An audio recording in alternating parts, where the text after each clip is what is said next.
we're set for the jury at this point.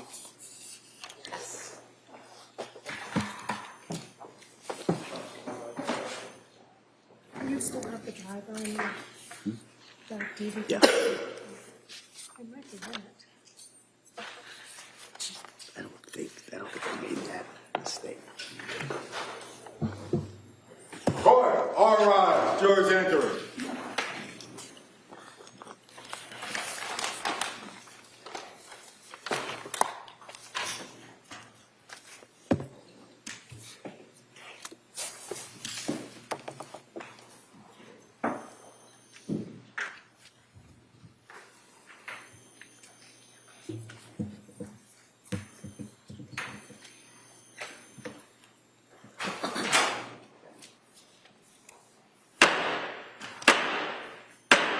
Hey, all persons having anything to do before the Honorable William Sullivan, Justice of the Superior Court, now sitting in Plymouth, within and for the Commonwealth.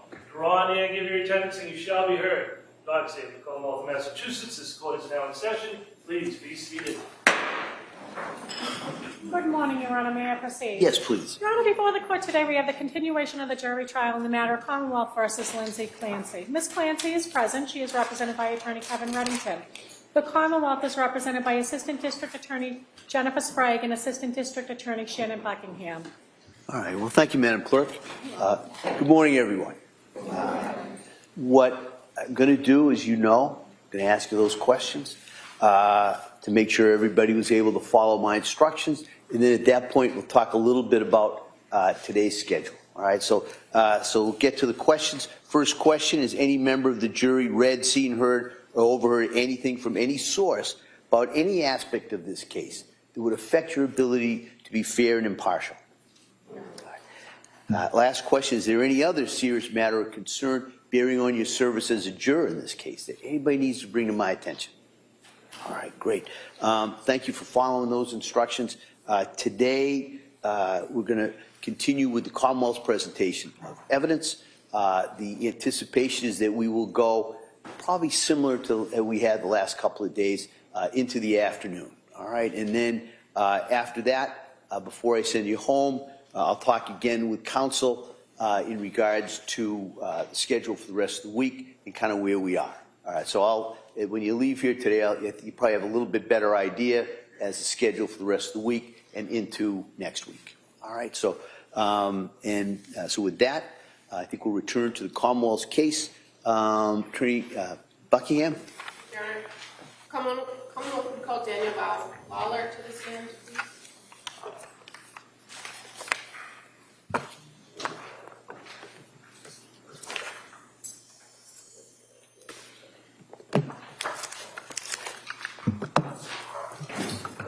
Morning, sir. Once I start right there, raise your right hand to the clerk. Good morning. Do you solemnly swear that the testimony and the evidence you shall give to the court and the jury in the matter now pending between the Commonwealth and the defendant's class shall be the truth, the whole truth, and nothing but the truth, so help you God? I do. Thank you, sir. You may have a seat. Watch your step. Hi, good morning, sir. Good morning, Your Honor. All right, counsel. Thank you. Good morning. Good morning, ma'am. Could you please tell the jurors your first and last name? Yes. First name's Dan, last name's Lawler. And where are you employed? With the Massachusetts State Police. What's your rank with the state police? Sergeant. And how long have you worked for the state police? 9 years. At some point, did you work in an assignment with the Plymouth County District Attorney's Office as part of the State Police Detectives Unit? Yes. And how long were you with the Plymouth County DA's Office State Police Detectives Unit? From March 2021 until June 2025. I'm going to draw your attention back to January of 2023. Do you recall going out or responding to an incident that occurred in Duxbury? Yes. And the incident occurred at 47 Summer Street in Duxbury? Yes. And you're aware that that involved a death investigation where 2 children had been declared deceased, and at the time there was another child that was being treated at the hospital? Yes. What were you asked to do, or what was the first thing you did in relation to this investigation? I responded to the South Shore Hospital in Weymouth. And why did you go there? I was advised by my supervisor to respond. Okay. And were you aware that a woman by the name of Lindsay Clancy had been transported there to South Shore Hospital? Yes. And when you arrived at South Shore Hospital, was a Duxbury police detective already on scene? Yes. And do you recall who that was? Detective Matthew. Now, when you, meaning the State Police Detectives Unit, are involved in an investigation, is it common that you would utilize the services of the Crime Scene Services section of the State Police Yes. and the Crime Scene Response Unit? Yes. And in this case, did members of those two units respond as well to the South Shore Hospital at the time that you were there? Yes. Do you recall who from the Crime Scene Services and the response unit responded? Chemist Maureen Hartnett and Trooper Rose Stoffers. Did you have the occasion to observe Lindsay Clancy at the South Shore Hospital? Yes. And she was in the emergency department, correct? Correct. And was she able to speak, or was she intubated? She was unable to speak. Did you observe her to have medical equipment and being treated while you were there? She had medical equipment attached to her person, yes. And did you observe her to have injuries, visible injuries? Yes. At the South Shore Hospital, in addition to speaking to Detective Maffio and assessing Lindsay Clancy, did you do or serve anything on the hospital themselves? Yes. What did you do? A preservation notice. And what is a preservation notice? The preservation notice is to preserve the defendant's urine and blood. And you provide that to staff at the hospital to ensure that the blood is saved unless and until a warrant is obtained for that material? Correct. And in addition to serving the preservation order, did you collect some items that were removed from medical staff that were on Lindsay Clancy, the defendant? Yes. What did you collect, or what did they provide you? It was her clothing and wedding ring and wedding band.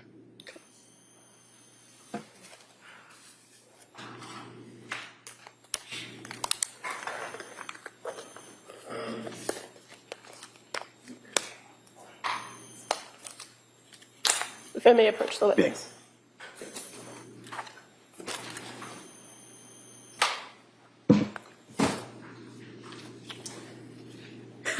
Well, she's putting her gloves on. I have no objection to any of this, Judge. Okay, all right.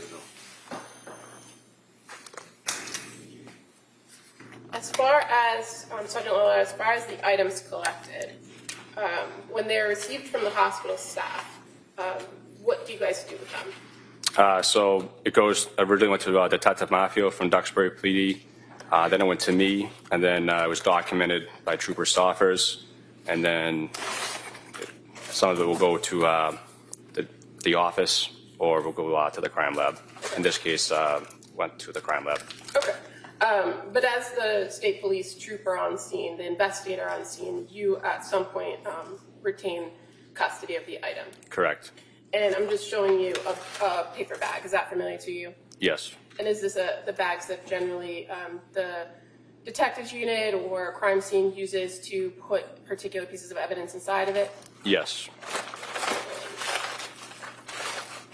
Since I just struggled to put the gloves on, I'm just going to show you the item if that's okay.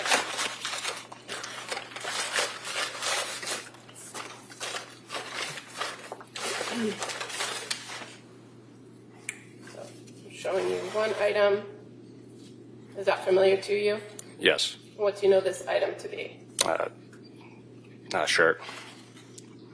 Is it a piece of clothing that you obtained from the hospital? Yes. Does it appear to be a woman's tank top? Yes. Okay. And are you able to observe some staining on the front? Looking close. Yes. And again, it's cut down the middle. Correct. This is how it was received from the hospital. Yes.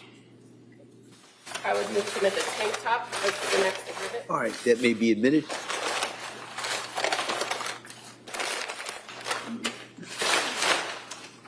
Exhibit 223. Thank you. Showing you another item. Is that familiar to you? Yes. And what are these? Jeans.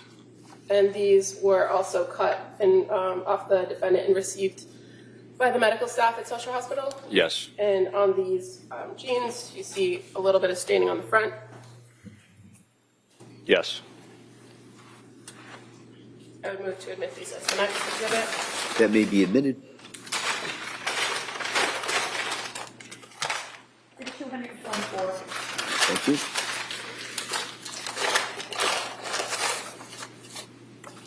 Just showing one more item. Is that familiar to you? Yes. Appears to be a woman's bra, correct? Correct. Cut down the middle, Yes. and it has some staining in the front, in the middle where the cuts are. Correct. And is this an item that was collected that was on Lindsay Clancy's body on January 24th, 2023? Yes. Move to admit this as the next exhibit. That may be admitted. For 225. Thank you.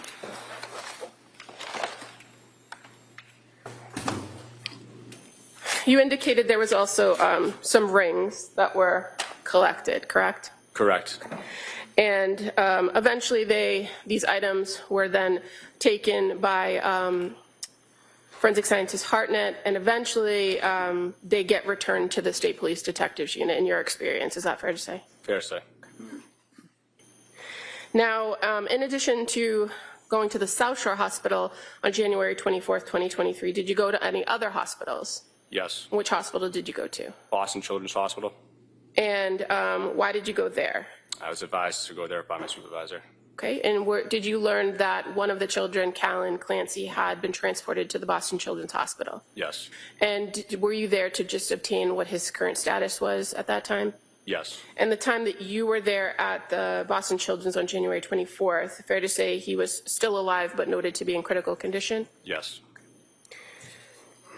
Now, in the early morning hours of January 25th of 2023, were you aware that a search warrant was obtained for the home of 47 Summer Street in Duxbury? Yes. And in your time with the State Police Detectives Unit and during that time in January of 2023, how did you guys approach the execution of a search warrant? So the house would have been frozen pending the search warrant being signed. Once it's signed, we begin the execution, and crime scene would document the residents inside and outside before we would go in. Okay, so when crime scene goes in and they document, you're familiar, they use photographs and video, right? Correct. And once they've gone through and documented the scene as it was secured, do you, as part of the detectives unit team, then go in the house to begin search? Yes. And fair to say there are a lot of hands on deck during something like this? Correct. And in this instance, the detectives unit was searching the entire home at 47 Summer Street, including 3 floors, basement, first floor, second floor, as well as any vehicles that were on the property. Correct. And in addition to people or troopers with the detectives unit, were there other local law enforcement also assisting? Yes. And what was your role that night or that morning in the execution of the warrant? I was the evidence officer. And what does that mean? I document evidence that is located by investigators during the search warrant. And so at that time period, when you're executing a search warrant and searching a place like a home, is the information that you know at that point what guides the search? Yes. So you don't know what you're looking for unless you know what happened, right? Correct. So in this circumstance, fair to say the state police had limited information about what had actually transpired in that house. Correct. But each and every room was searched, to your knowledge? To my knowledge, yes. And your role was just to document items that were going to be collected and returned to the State Police Detectives Unit? To document items that would be collected and either go back to the State Police Detective Unit or to the crime lab. And fair to say when the crime lab takes items back to the lab, they have an entirely different process on how to monitor, track them, and inventory the items, correct? Correct. So in this particular warrant execution, did you engage in the search? Yes. And you said you documented what other members of the group found and located where they located it, correct? Correct. And so you, as the evidence officer, were aware that Trooper Rabbit located some prescription pill bottles in the kitchen that morning, correct? Correct.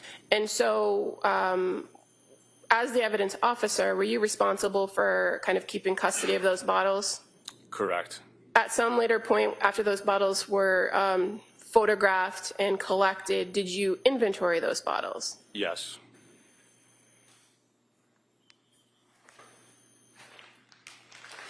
I'm going to just show you what's been marked as Exhibit 155, if I may approach the witness. You may.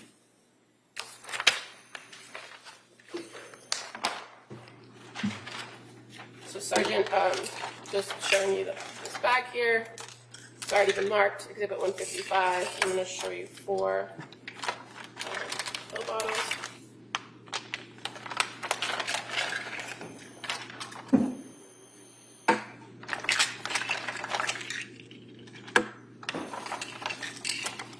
And you could take a look at them. So they look familiar to you?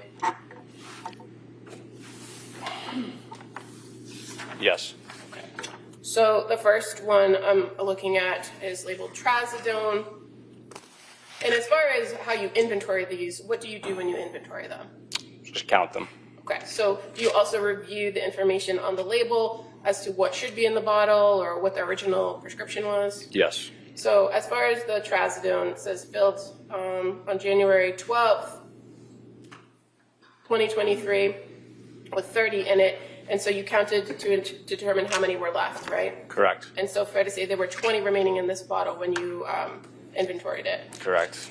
The diazepam, 5 milligrams, date filled January 9th of 2023 with 14 as the quantity. You counted what was in this bottle. Correct. And there's 2.5 left in there, correct? Correct. And diazepam, 2 milligrams, date filled January 16th, 2023. It has 3 listed on there, right? In type? Yes. But there appears to be like a pink mark through it. Correct. Did you put that pink mark on there? No. Would that have been there when the bottle was seized? It could have been. Okay. But regardless of how many it said were the quantity, you counted how many were actually in this bottle. Correct. And fair to say there were 9.5 remaining in that bottle. Correct. And the last one, amitriptyline, 10 milligrams. It says date filled January 16th, 2023, quantity 30. And you counted how many were left in this bottle as well. Correct. And there were 22 in this bottle. Correct. And you documented that as this was put into evidence in the state police. Yes.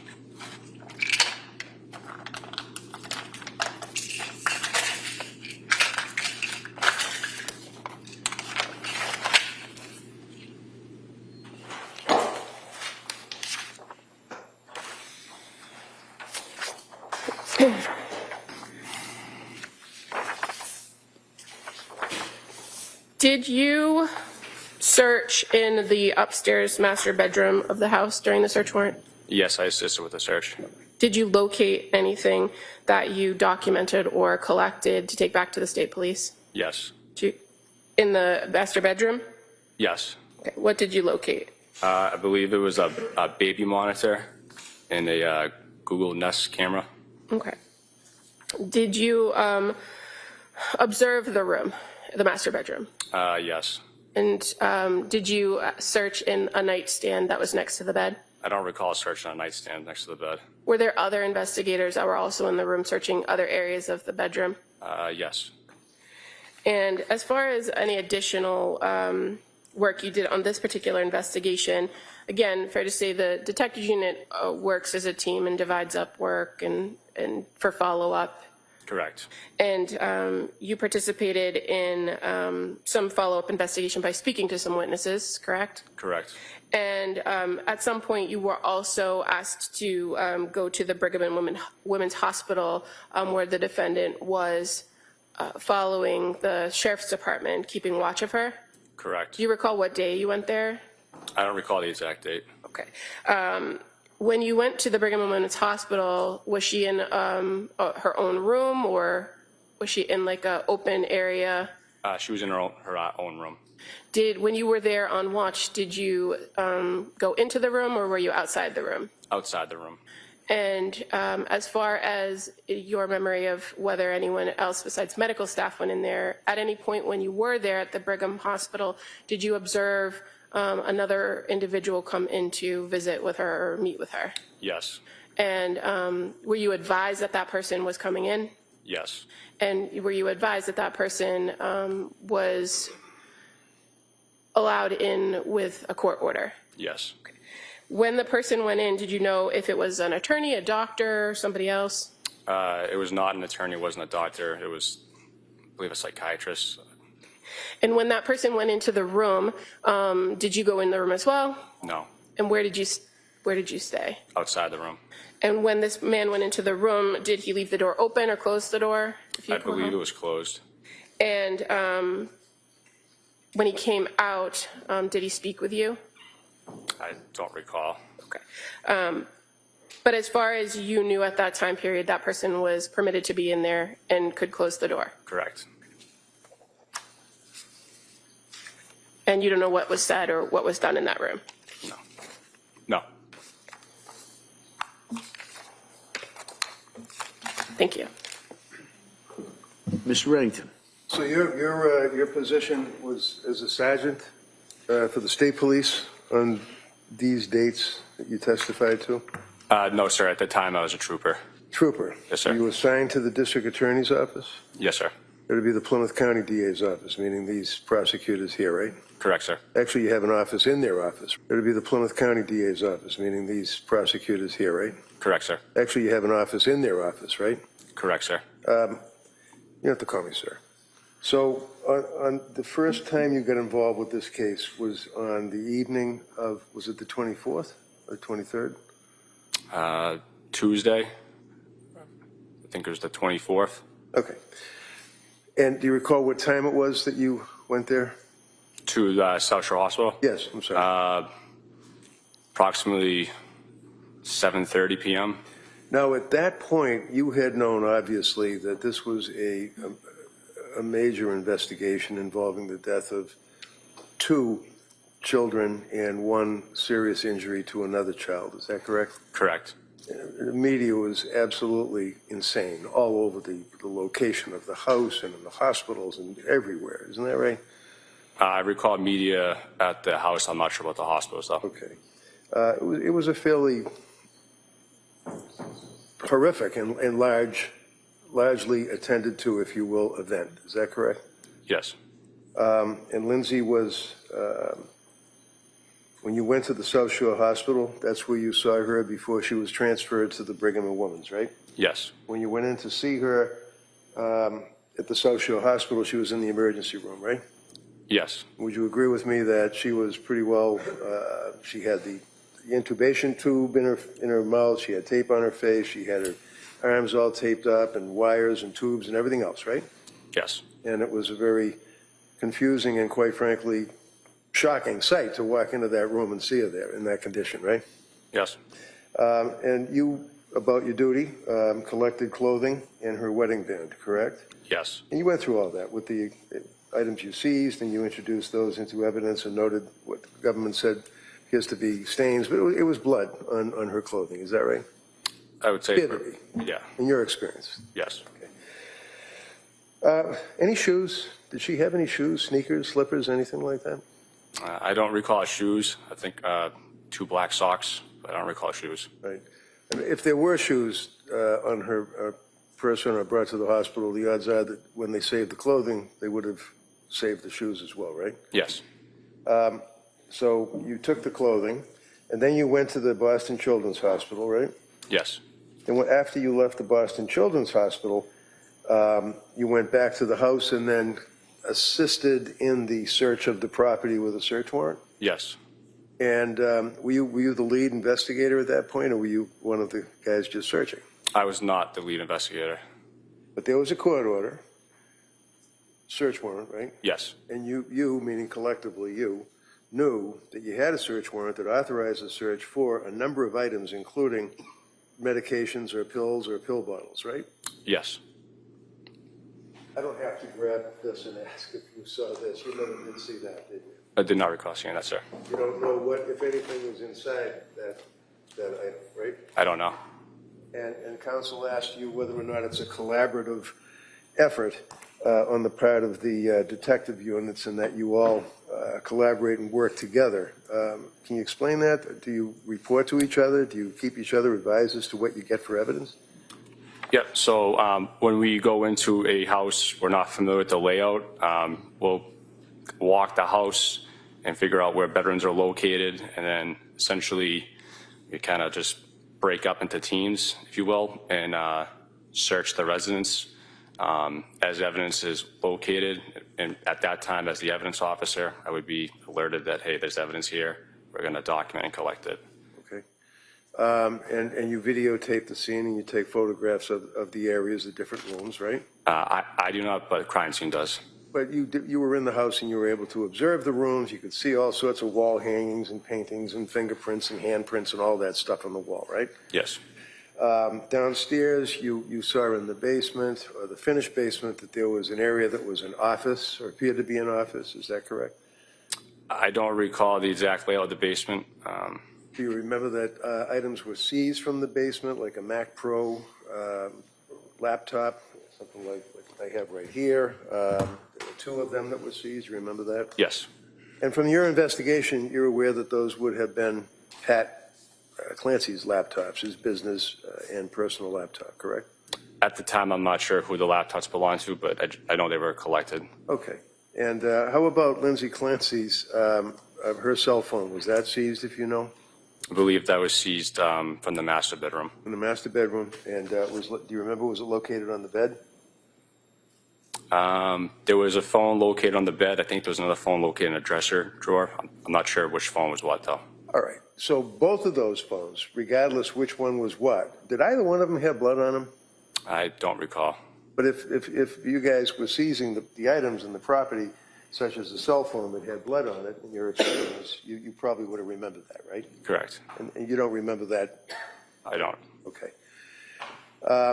You did notice a lot of blood on the floor and on the walls, on the mirror and the window ledge and that area. Is that fair? I recall blood on the floor by the mirror and then blood on the floor going towards that back right window. Okay. At no time did you ever come across or discover a, what do you call it, Apple Watch, right? No, sir. And after you all concluded your search of the home, and how long did that take? A couple of hours? Probably. I don't recall the exact time we concluded. Okay. The next thing you did was to go to the Brigham and Women's Hospital, is that right? After the search warrant? Yeah, she had asked you a question about Brigham and Women's. I mean, did you do something else in between? I don't know. I don't recall exactly what I did after the search warrant, but at some point I did go to the Brigham. Okay. Can you tell us when you went to the Brigham? I don't recall the exact date. All right, so whatever date you went to the Brigham, you went there for what purpose? She was transferred to that facility, and it was to maintain custody of her at that point. So you were going to maintain custody of her? So the sheriffs, I believed, Right. had custody of her, and then our unit was tasked to facilitate providing coverage over the next couple of days. Right, and she was actually in the bed with all, again, tubes and all sorts of things coming out of her body when you saw her, right? Yeah, she was in the hospital bed. And she was in like an emergency room. It was a little small room with a lot of machines in it that took up a lot of space, right? I don't think she was in the emergency room. She was in one of the floors. One of the floor rooms, but it was an intensive care unit, right? I believe it could have been the surgical intensive care unit. Surgical intensive Yeah. care. And when you went there to facilitate custody, who were you facilitating custody for? The DA's office? Yes, essentially. Okay. And whatever, do you remember how many days? Was it like 2 days, a week, 2 weeks after the incident that brought you to the house in Duxbury? Do you recall how long it was before you went to the hospital to maintain custody, facilitate? I don't recall how many days, maybe 2 or 3. I'm not sure the exact count. All right, so she had been transferred out of South Shore Hospital. She was transferred to Brigham and Women's Hospital. You went to Brigham and Women's Hospital. I imagine you had to go through security to get in there, right? Well, your badge, right? At some point, yeah, we were probably assisted with security to get Right. up there. Well, you know that nobody could get access to Lindsay Clancy in that hospital, and I mean nobody, right? Correct. And this went on for day after day after day, to your knowledge, facilitating, right? Correct. Her parents couldn't get in to see her, correct? I don't believe so. She had an attorney that had difficulty, not me, but another guy that had difficulty getting in to see her. Isn't that right? I'm not aware of that difficulty. I had to get a court order to get a doctor in there to see her, didn't I? Yes, it was a court order. And when I got the court order, a doctor came in and met with Lindsay pursuant to that judge's order, and that was Paul Zeisel, correct? I believe that's the name. I'm not sure if he was a doctor, but I believe that was the gentleman that came on the court order. Okay, only because in your direct you said that he was not a doctor, but he was a psychiatrist. So, I mean, it's just, you knew that he had something to do with head doctor, psychiatrist, psychologist, something like that. Correct. Okay. Did he have to clear it with you to get into the room? He checked in with myself and the other trooper. We were advised that he was coming and to let him in on the court order. All right. Now, I wasn't there on that occasion, right? No. And when Dr. Zeisel, or whoever it was, went into the room to see her, it's your memory that he was allowed to shut the door. Is that correct? I believe he shut the door. Now, you were involved in this investigation pretty intensely, working with the DA's office, right? Correct. Isn't it fair to say that one of the contentions of the district attorneys is that Paul Zeisel, my doctor, that I got a court order to get in to see her, told her to call Pat and tell him that she heard voices? Objection. Can I see counsel sidebar in regards to this?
All right, so members of the jury, like I said to you, I think a couple of weeks ago, sometimes I got to talk to the lawyers for a little bit longer than it takes over here at the sidebar. So this is one of those situations. So I'm going to ask you to go back to the jury room just for a couple of minutes, I think, and we'll bring you right back in and we'll resume with the testimony.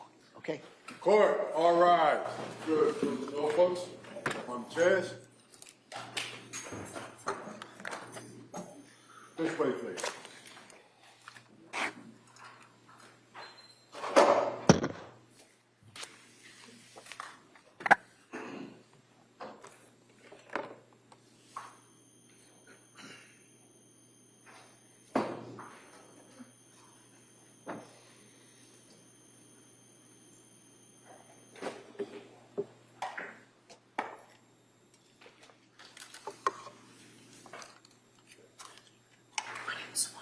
First, exit the court. This court's in session. Please be seated.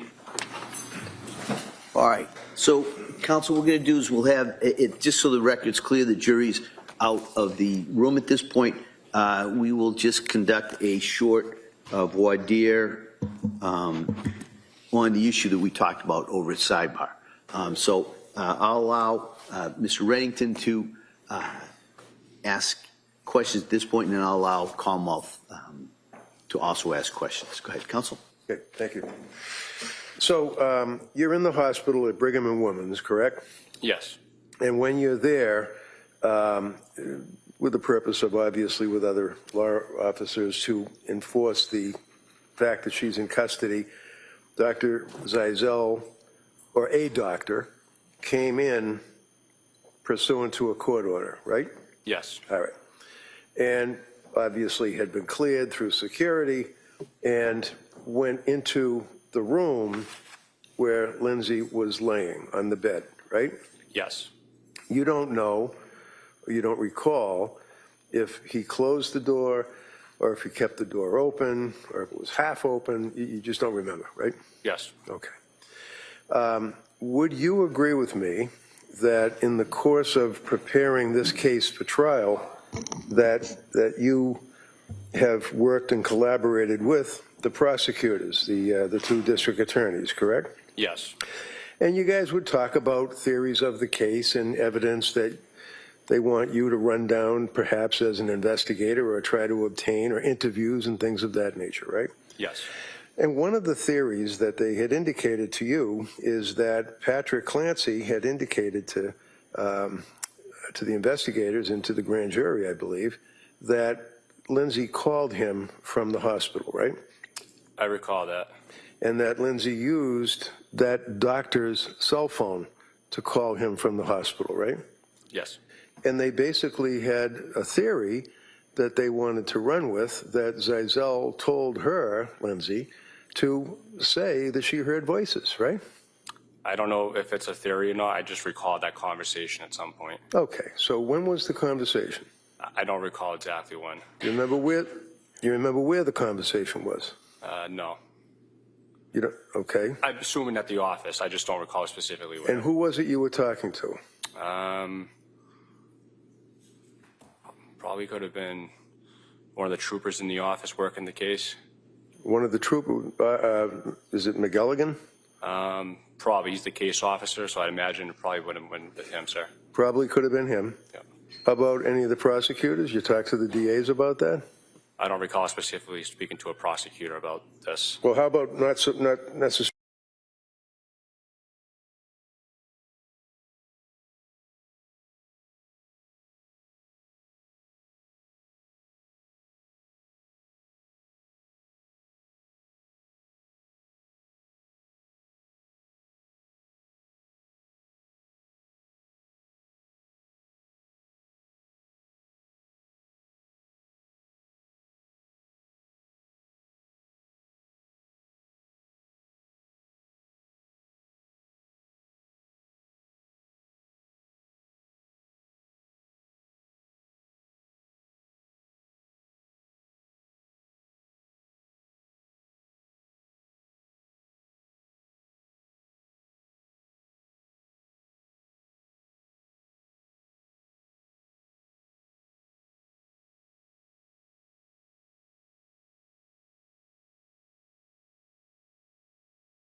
but let's cut to the chase. Yeah.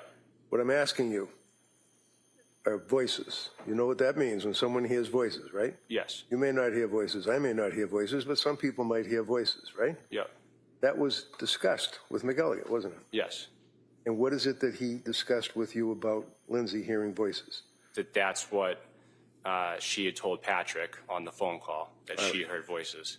And when she told Patrick that she heard that on the phone call, the prosecution determined that it was Zell, or whoever that doctor was, you don't recall, that told her to say that for some type of a defense, right? I don't know what the prosecution determined. All I can say is that's what I recall, the conversation between Lindsay and Patrick. Okay. About when The you say voices. the voices. Yeah. And the conversation also included the fact that it was the psychologist that planted that idea in her mind. That's the theory, isn't it? That would be the theory, but I don't recall having That's that. wait. Your answer is that would be the theory, right? Correct. Okay. Agreeing with you that that's Okay. what was discussed. All right. And this would be you and is it McElligott? McElligott. McElligott. Yes, sir. And you're unable to assist us, though, with any of the detail. You do recall that there was a conversation about that. Correct. And in the conversation, it was about the conversation that Lindsay had with her husband indicating about voices, right? Correct. Using the psychologist's cell phone, right? Correct. And there was an indication that the psychologist told her to basically say that. You just told us, yes? Yes. Okay. Yeah. That's all I have. Attorney Buckingham. Sergeant Lawler, at the time that you were at the Brigham Hospital and at the time the doctor came in, you didn't know anything about a theory of the case, correct? No.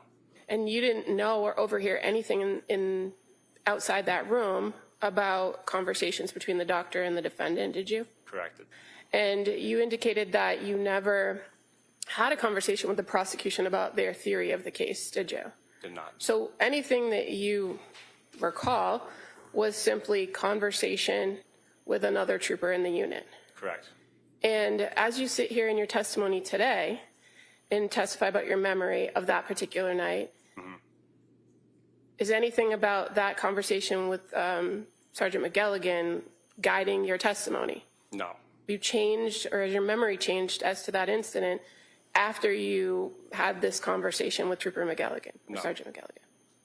And in fact, you don't know anything about whether there's any evidence about Dr. Zeisel giving or prompting the defendant to have that conversation with her husband, do you? No. All you know factually is what came out of the investigation from what Patrick said the call was and who he said the call was from and how the call occurred, correct? Correct. Thank you. So if I may, Judge? Yeah, please. So basically, my contention is that you're obviously up here testifying as honestly as you can. It's pretty apparent, right? Yes. And you're very consistent with your oath, and you understand that it's important. And you're trying to, it may be difficult, but you're trying to explain what your memory is about conversation with the lead investigator, McElligott, right? I mean, you're trying to tell us what your memory is, right? Yes. So your testimony pertains to your conversation with the lead investigator, McElligott. It's got nothing to do with the fact that you don't recall this or you don't recall that. What you've testified to is for the judge to consider, right? Yes. Okay, that's all I have. All right. All right. Why don't we do this? I'm going to take about a 10-minute break at this point. Okay. And we'll come back out and we will resume cross-examination. Okay? Court, all rise. All right, please.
This court is back in session. Please be seated. Your Honor, for the purpose of the record, we return back to the matter of Commonwealth versus Lindsay Clancy. All parties are present, excluding the jury. All right, Counsel, can I see the sidebar?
Court, all rise. Jurors enter.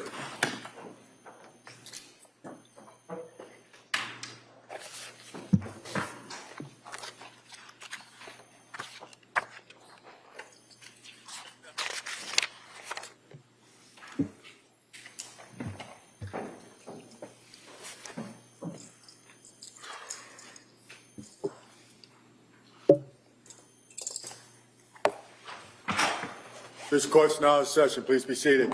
Your Honor, for the purpose of the record, we return back to the trial of Commonwealth versus Lindsay Clancy. All parties are present, including the defendant and including the 18 jurors. All right. Members of the jury, thanks for your patience. We were able to deal with that issue. And so we're going to return now to the cross-examination. We're still going to take a morning break, as I've told you before. It might just be a little bit affected by the fact that we just took that you took that break. We didn't take that break. So with that, we're going to return to the cross-examination. Mr. Reddington. Sergeant Lawler, we're at the point where you are assisting, if you will, in the custody of Lindsay at Brigham and Women's Hospital when you observed a doctor enter into that area and ultimately into her room. Is that correct? Yes. All right. And the door was either closed or open or halfway, you don't recall, which is understandable, but you just don't remember if it was closed completely or open a little bit, right? Correct. But either way, you weren't eavesdropping or trying to hear anything, were you? No.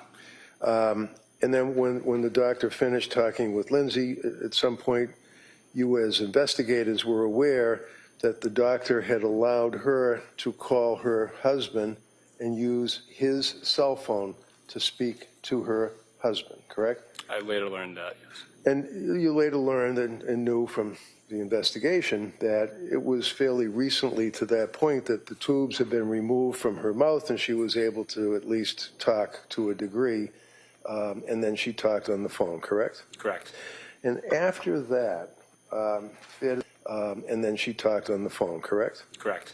And after that, fair to say that you did not, when I say you, I mean collectively, all the police officers investigating for the DA's office, you did not see any reports or anything that would indicate what, if anything, was said between Dr. Zeisel and Lindsay in that room, right? Correct. And who is Sergeant, is it McElligan? Sergeant McElligan, yes, sir. And Sergeant McElligan, Joshua, Yes. he's the lead investigator in this case, is that correct? Correct. And at the time, he was a sergeant and you were a trooper, right? At the time, we were both troopers. Oh, both troopers. Okay, so you both got promoted. And he, as the lead investigator, told you in a conversation, or perhaps more than one, that the government theory is that Dr. Zeisel told Lindsay to say to her husband that she heard voices, right? Yeah, if you could rephrase that. Okay. Did you talk to McGilligan about the theory that Dr. Zeisel is the reason that she told her husband that she heard voices? Yes.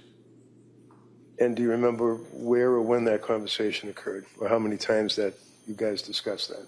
I believe it would have been at the office. I don't recall exactly when. Okay. And there's no investigator basis for that. That's McGilligan's speculation. Is that correct? Correct. When you went there and you observed Lindsay after the doctor left, she's still obviously in the bed because she's paralyzed, right? Correct. She was still in the bed. Was she restrained by either soft restraints or handcuffs or whatever? Do you remember whether her hands or her wrists restrained to the bedpost? I don't recall specifically restraints. Okay. And you mentioned that the state police were there. That would be people that were obviously working with you, right? Correct. And do you remember how many state police were there that you were coordinating or assisting? Per shift, there was 2 of us. 2? Yes, sir. Okay. And also there were sheriffs from the Plymouth County Sheriff's Department that were there, right? So we relieved the sheriffs. Okay. And how many sheriffs did you relieve? I don't recall exactly. Probably 2, though. Okay. And how about Duxbury Police? You recall the Duxbury Police being there? I do not recall Duxbury Police there. How about the security cops for the hospital? Do you recall them being there, either in the room or outside the room? I don't recall them being outside the room. Do you recall coordinating with the security boss, the head guy for the hospital security? I recall having some assistance at some point from security to get up there. Okay. And do you remember how many days it was that you were assisting in the custody situation of Lindsay before she was allowed to have family and me and different people visit with her? I don't recall exactly how many days. About a week maybe, or less, or longer? Less than a week? Less than a week? I think, yeah. I don't remember exactly, though. And even though she was allowed to have visitors, still the police presence was there, is that correct? After I left, I'm not sure after I left what the visitation was like. So when you say after you left, you mean when you left the hospital, you mean after you were finished with your tasked duty of dealing with her security and being under arrest? Correct. After my assigned shift, I don't. So after you were involved, obviously you don't know what happened after that? Correct. Okay.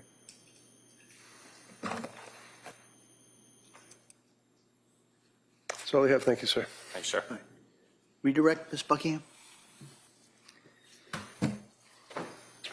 Sergeant Lawler, in your experience working in the detectives unit as a trooper, is it fair to say you oftentimes will have conversations as investigations are unfolding with other investigators that you're working on a case with about the case, potential evidence, theories of the case? Yes. And it's also fair to say that theories change over time based on your investigation and what evidence you find? Correct. Was there anything about a conversation that you had with Trooper McGilligan about this theory that affects your testimony as you stand here today? No. And you didn't hear anything that occurred in that room that day that you were there when Dr. Zeisel was there, did you? I did not hear anything. Nothing further. Just briefly, well, your testimony, basically, unobjected to, is talking about clothes that were seized at the house and the other investigation going to the hospitals. That's it, right? Objection beyond the scope. Sustained. All right. All right, anything further? All right, thank you, sir. Thank you, Your Honor. Thank you.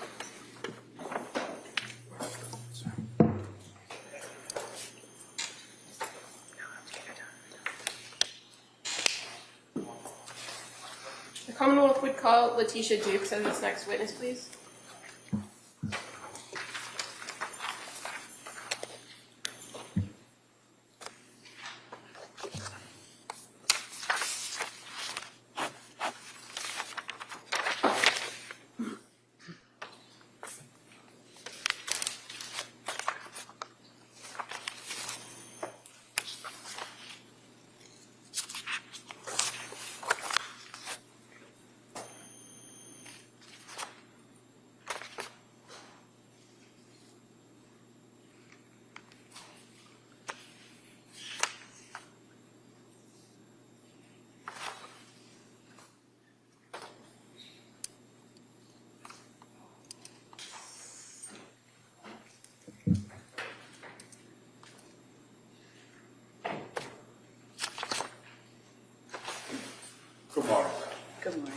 Secretary, raise your right hand for the clerk, please. Good morning. Do you solemnly swear that the testimony you give in the jury in the matter shall be the truth, the whole truth, and nothing but the truth? You may have a seat. Good morning. Good morning. All right. I'm going to ask you to keep your voice up and speak into that microphone, okay? Sure. All right, thank you. Yes, counsel. Thank you. Could you please tell the jury your first and last name? My name is Letitia Dukes. And how do you spell your first name? Latiesha. How do you spell Dukes? Dukes. What do you do for work? So I'm a licensed mental health counselor.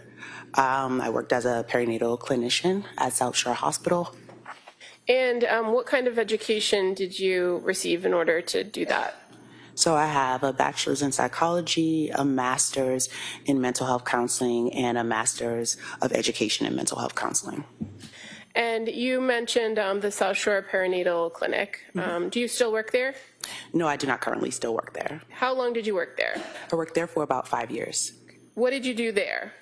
At the perinatal clinic, I worked as a perinatal clinician, which involves like short-term therapy from prior to birth to postpartum, and supported with connection to care, whether that be therapy or higher levels of care, so intensive outpatient therapy, partial hospitalization, or inpatient care. And do you often collaborate with patients and other clinicians at the clinic or nurses about treatment plans for patients? Yes. And do you help to manage the treatment plans with the patient? Yes. How do patients, or strike that, for your role at the clinic, doing the therapy and being the clinician, are you often referred patients by the nurse practitioners or somebody else who had seen the patient or did an intake with the patient? Yes. And do you work with that prescriber or practitioner over the course of the treatment with that patient? Yes. And as far as your role and what you do with patients, is it fair to say that a large amount of your ability to work with the patient is based on your relationship and rapport that you develop with the patient? Yes. And do you rely heavily on things that they report to you when you're assessing them diagnostically and trying to help them come up with a treatment plan and offering therapy? Yes. And one of the things that might be important in that is to assess a patient's presentation each and every time you meet with them, right? Yes. So do you do that in each appointment or each interaction with a patient, assess them for various things? Yes. And what kinds of assessments do you perform? So I typically perform a psychosocial assessment, which is getting their behavioral health history, as well as their current presentation and reason for coming in for therapy. So whether that be a specific diagnosis or current concern, or recent like crisis or trauma, and also a risk assessment that assesses how they're doing in that moment. Okay. And as far as the therapy component of your interactions, is that largely based on the patient? Yes. And what kinds of therapy can you offer in that short-term therapy? In that short-term therapy, we offer cognitive behavioral therapy, dialectical behavioral therapy. I also offer something called EMDR, eye movement desensitization and reprocessing therapy for patients that have gone through trauma, as well as it could be even short-term support, like a couple of weeks until they're transferred to the appropriate level of care. And in your sessions with patients, is there a minimum or a maximum time limit? Typically, our program would go from birth to postpartum up to 2 years. If it did go a little bit over 2 years because of lack of connection to care, then it would go a little beyond that, but typically it's 2 years. Okay, and that's the duration of your treatment or your interaction with patients. But what about in each appointment that you have? Is there a minimum or maximum time set by the clinic of when you see a patient in a particular visit? Yes. So do you mean as far as like weekly or like hour, half an hour? Well, I guess the question is, if a patient's coming into you because they were referred and you're meeting with them on a regular basis, how long are the appointments in duration? An hour, half an hour? So appointments could be anywhere from a half an hour to an hour based on the patient need at that time. And when you're interacting with a patient and you're making all those assessments, are there tools available to you if you feel or you experience that a patient needs a higher level of care or is heading or is in some sort of crisis? What tools are available to you for that? So tools that are available to me is connection to my direct supervisor, as well as crisis coordination, as well as like the crisis support numbers that are in that area. So I could either call with the patient or sit with the family, create a safety plan, and the patient can call later on if they feel like they're safe to go home and they have supports at home. Okay.